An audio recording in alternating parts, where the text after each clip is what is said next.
Okay, good morning everybody. Today we're going to take a look at a new conic section called the hyperbola, right here. And my hopes is that we'll be able to get through this as painlessly as possible. The good news is the hyperbola is a lot like the ellipse in how we find the center and how we're going to find some fairly important points. The difficult parts are in understanding how a hyperbola is different. I don't want to proceed with that. The difficulty of recording while online. We'll close that again. And there we go. Okay, so what we're going to do is take a look briefly at some of the questions we'll be looking at. So here we have our exercise number 38, in case you haven't guessed. And let me just highlight sort of here a few things that are different. You can see that we still have our y squared, we still have our x squared, and same thing here. In this one you'll notice the y squared comes first. Here it's second. This can be certainly true for hyperbolas, and you shouldn't let that sort of bother you in any way, shape, or form. Now, the big part. The big part that most students kind of go, hey, this is really new, is the minus sign. We haven't seen a minus sign between squared terms before like that. Certainly not when we're graphing one. Here's another one here. Now, I don't want you to be alarmed, but you can kind of tell this one's different. It has a plus sign, but the negative sign is right there. So these all qualify as hyperbolas, and we need to understand how to cope with them. Okay, so what I'm going to do here is we're going to go back to here, and I'm going to hopefully give you a taste of what to expect in terms of graphing a hyperbola. So typically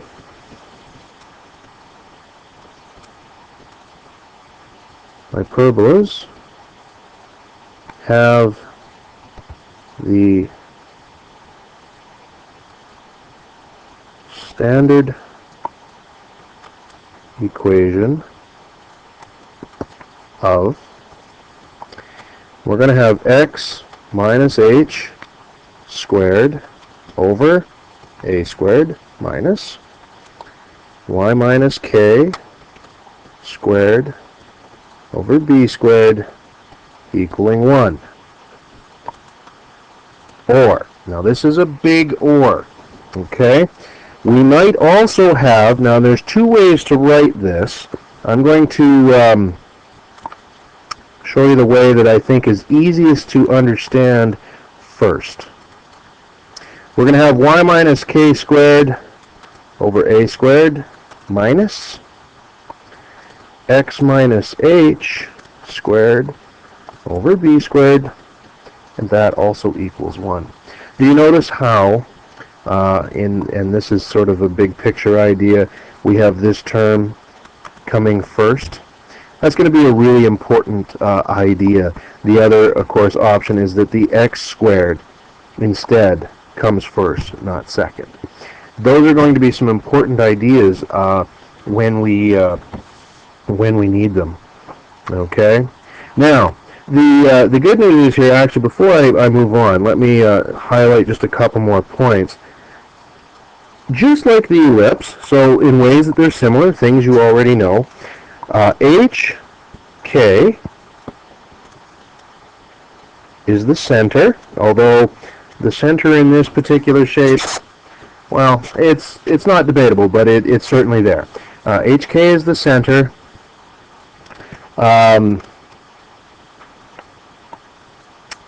A, or more rather the square root of A,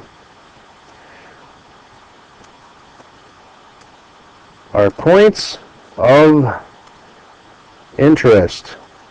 Now in this case, I'm going to put in brackets, these are intercepts. In fact, let me just back up and reword this. Root A, or more appropriately, plus and minus the root of a.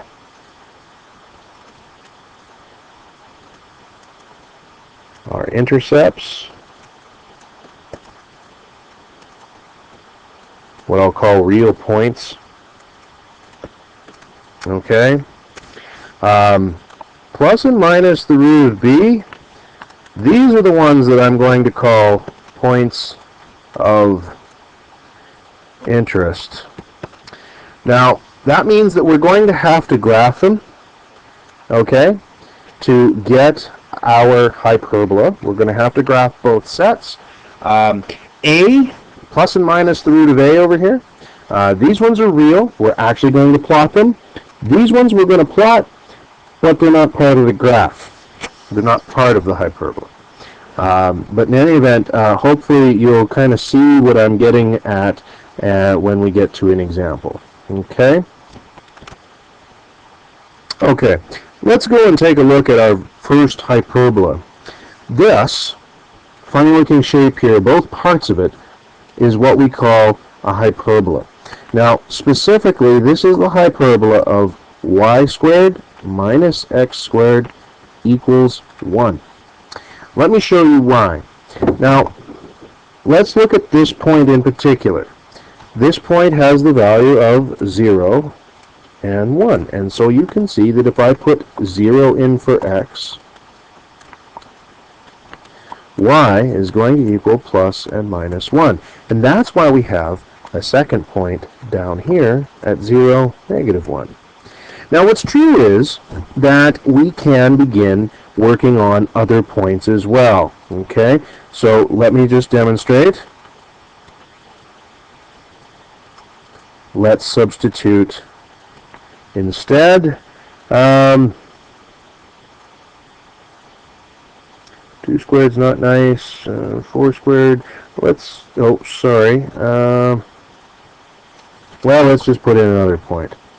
Let's take y squared minus 2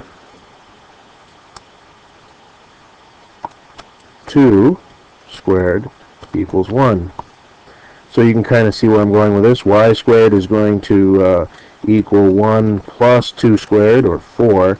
So y squared is going to equal 5, and y is equal to plus or minus the square root of 5. And so if you come over here to 2, here we have plus root 5. Sorry. And down here, we have 2 and the negative root of 5. Okay? Now, we could go on, but you can kind of see how this works. Let me erase all of this. I'm going to put those points back in, and I'm going to show you the same equation, just written in a slightly different fashion. X squared over 1, y squared over 1. Same equation, we've just written in the denominator. Now, in this case, a squared equals 1. So a is, equal to plus and minus the root of 1, or plus or minus 1. And those are these two real points right here. Now, this is why they're on the y-axis, because it's under the y. When y equals 1 and x is 0, we have real roots. Okay? Now let's consider what happens if x equaled 1 and y equaled 0. Now y squared over 1 minus x squared over 1 equals 1. If y were to be 0, I'd have 0 minus x squared over 1 equaling 1, which would really mean that x squared equals negative 1. I'll just pause while you think about that a minute, because that would mean that I would have to try and take the square root of a negative number. And of course, we've always taught you that that didn't exist. What doesn't really exist, we imagine it. And so what we do is we put 2 points like this, and we imagine that they're there. The other ones are there because they're real. If I set y equal to 1, 1 squared over 1 equals 1, and x would have to be 0. That's why these 2 points are real. They exist. They're on the graph. These 2 points are imaginary. Now that's a fair bit to take in even in just one lesson. Okay? But let me show you what we do with these points. To get our graph quickly, we find these 4 points and we decide which 2 are real and which 2 are imaginary, and we draw a box consisting of straight lines between all 4 points, like so. Now forgive me, I don't think I can draw a straight enough line quite to show you what I mean, but this is what we're going to do now. I'm going to take a straight line and I'm going to draw it through the diagonals of the box that I have drawn. And hopefully you can see a pattern here. So I get the other one drawn, like so. These lines are the asymptotes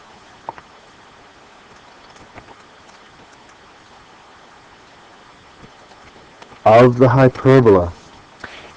And so what we do is, we draw the box first, we label these points, we draw the box, second, we graph our asymptotes third, like this,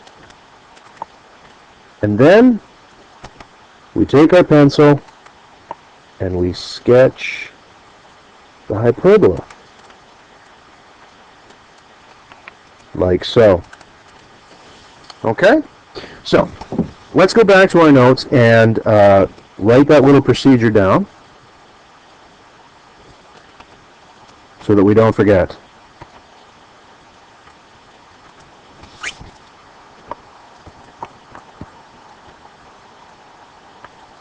To graph a hyperbola, 1. Determine the center. I'm going to show you one that has a different center in a minute. 2. Find plus and minus the root of a. These are the real roots. And plus or minus root b, the imaginary roots. 3. Plot the points from 2. Step 4. Connect the points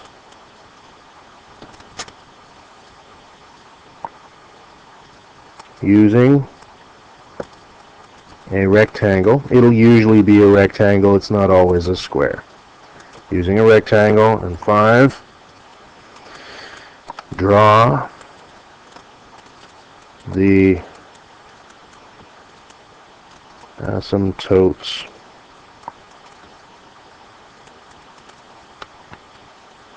like so. And our last step then, I guess I'll squeeze it in at the bottom, sketch the hyperbola. There we go. Okay, so again, we didn't do that one in the last one, but we took you through each of these steps. So let me try and show you one where we'll get to this one. We'll get to an example where we have to do this perhaps a little later. But let me find you something where it looks a little different for that one, okay? Okay, here we go. This is the equation of this hyperbola right here where I'm pointing. Okay? Now, in actuality, you'd likely like it better if it was written like this: x squared over 9 minus y squared over 4 equals 1. Now, to get this form, all I did was I took this equation and I divided each term by 36. Okay? And that gives me the value of 1 out here. And that's something you're used to doing with your ellipses, hopefully by now. Okay? So that's the idea there. That's the first step you want to do, is transform your equation so that it looks like this. Okay? Now, you'll notice right away that if we set y equal to 2, like so, or sorry, y equal to 0, pardon me, y equal to 0, I'm going to end up with x squared over 9 minus 0 equals 1. That means that x squared is going to have to equal 9, and x is going to equal plus or minus the root of 3. And since those are the real roots, the x is first, or the x squared is first, okay, those are the real roots, we plot those like that, there and there. So we've actually almost skipped right into step 2. Now, what we have to do is, from our equation, we have x squared over 9 minus y squared over 4 equals 1. This time we set x equal to 0 to find the imaginary roots. So 0 minus y squared over 4 equals 1. So that means that y squared is supposed to equal negative 4. And so what we do is we take the square root, but we understand that it's imaginary. Okay? Oh, sorry. I don't mean the root of 2. I mean the square root of negative 4. Like so. So what we do is we say, well, that must mean that the roots, the imaginary roots, the roots that don't really exist, are at 2 and negative 2, like that. Now you'll notice that, you see I graphed the function ahead of time, you'll notice that the function never passes through these 2 points.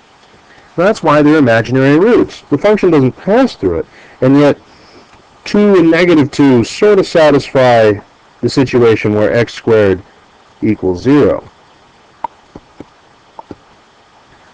Now my job is to simply draw a rectangle, like so, connecting the 4 dots. I draw the asymptotes, or sketch them, and as the picture gets bigger, this gets even more difficult to do, but if you have a big ruler, I find this part of the course goes much easier. If you can borrow one, or you have a little brother or sister that maybe still has theirs, see if you can borrow it. There's the asymptotes. Since we know where our real points are, we can now sketch the hyperbola. Always put arrows on the ends of your hyperbolas here, folks, because they do go on to infinity in both directions, like so. Now, it's also very important that you always label your points, okay? Like so. And don't hesitate to label, 0, 2, and 0, negative 2 as well. Okay?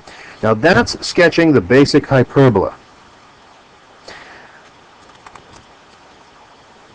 I'm now going to come back to finding the center. Okay? The center of our last hyperbola, let me just flip back here. You'll notice that there's a certain amount of symmetry about 0, 0. Okay? And if I rewrite the equation, x squared over 9 minus y squared over 4 equals 1, you'll see that there's no h and k. Well, h and k really is 0.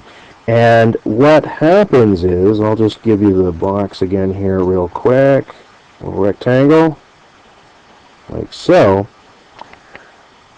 H and k moves the center to wherever you need to go. So if I was going to graph x minus 2 squared over 9 minus y minus 3 squared over 4 equals 1. This point here, 0, 0, would move to 2, 3. That means that this point would move 2 to the right and up 3 as well. This point would move 2 to the right and up 3 here. This point would move 2 to the right and up 3. This point would move 2 to the right and up 3.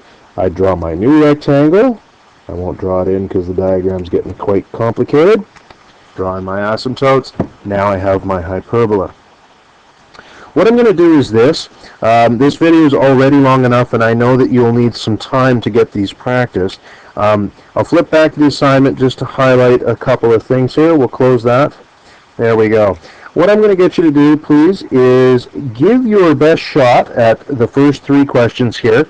Number 4, they ask you to find the equation, or they give you the equation of one of the asymptotes. When I get back, we'll take some time to talk about number 4. If you can, give it a try, but I certainly wouldn't be disappointed if you're struggling with that one. Number 6, I think you should probably be able to do as number 7. And then the remainder of the assignment, I believe, oh, there we go, 8 is another hyperbola question. 9 takes us into a circle with an ellipse. 10 is a parabola, so those will be good.